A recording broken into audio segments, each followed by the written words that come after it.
Alhamdulillahi Rabbil Alameen. Today we're going to go back, way back, 556 to the city, the blessed city of Mecca. A woman was born by the name of Khadija. And why we are mentioning her now, more than 1500 years later. There's something special about her. In fact, more than one special thing about her that we all need, men and women, to look into deep and see what made her a builder of a nation. Interestingly, as a woman, we don't even know how she looks like, how tall, skin color, what was her hair looks like. But we all know the following. In all the books will tell you that. She was a businesswoman. She was a woman of honor. She was a woman of her word, support, and character. And her life started even before she married the Rasul alayhi salatu wasalam. She was married before, she had children, but she was widowed. Many men really wanted to marry her. Noble, wealthy, businesswoman, very unique lineage, but she declined. However, after she dealt with the Rasul alayhi salatu wasalam, in the famous history story where she used him to take care of her business, and when he came back, and after they dealt, or he and she dealt with business, she came to know him. And now she decided she wanted to marry this man for only one reason. And there is way many reasons to marry Rasul alayhi salatu wasalam. But for her at that time was a noble man, a trustworthy man. And he was not rich, alayhi salatu wasalam. Then another obstacle, she was older than him. But for her was not an issue, and for sure for him was not an issue. The only issue he had, that she is rich and she may not want him. But she did. And in fact, she sent someone to him and saying, "Why are you not married yet?"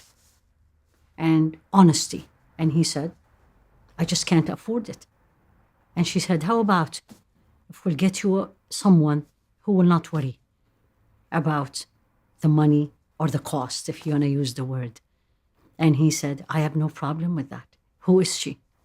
And then she told him to Sayyidah Khadija, and he married her, alayhi salatu wassalam. He was 25-year-old. She was above 40. I always ask myself, every one of us, after 50, 100 years, 200 years from now, how people will remember us, if they remember us. And look at the following narrations said by more than one Sahabi, one companion about her. Sayyidina Ali reported that the best woman in their time was two. Sayyidah Maryam was the best in her time, and Sayyidah Khadija was the best in her time. Not only in dunya, but in akhirah. You always wonder, what will make me and you the best person, a man or a woman, of my time, let alone 1,000 years later, and most importantly in Jannah. There has to be something special that makes me that special.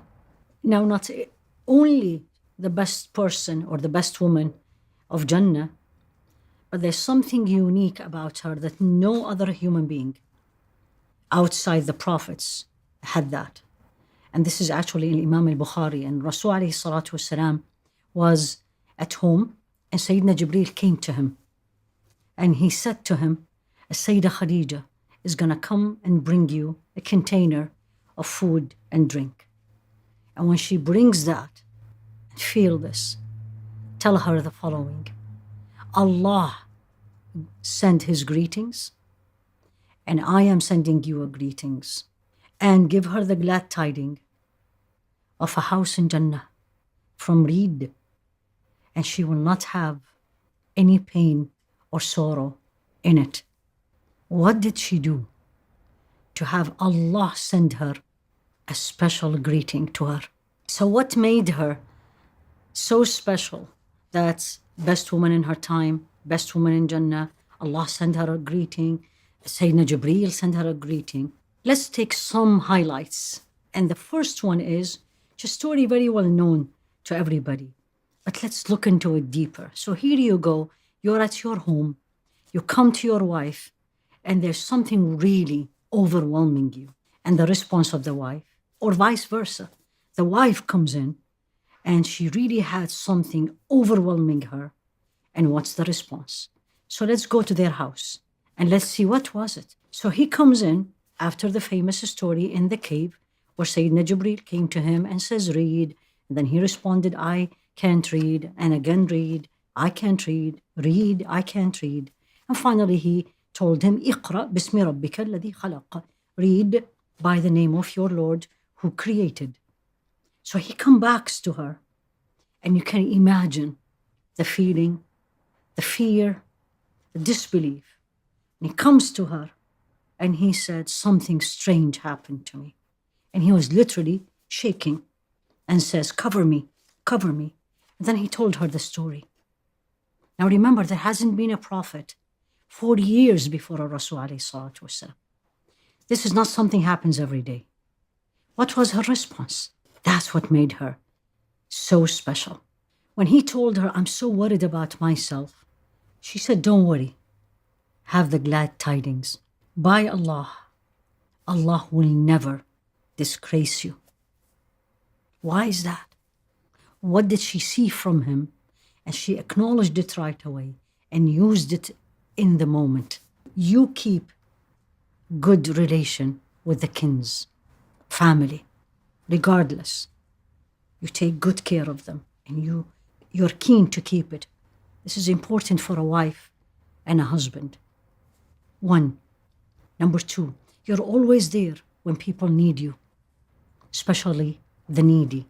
Number 3, you speak the truth. She acknowledged it. It's extremely important to acknowledge the positives of people, to give them the support. You serve the guest generously. It's all support. The uniqueness about her, to build a nation, to be a builder, to bring positive influence. You need to be positive and bring the positive from people. As we journey through the life of the supporter of Rasul alayhi salatu wasalam, we'll continue tomorrow.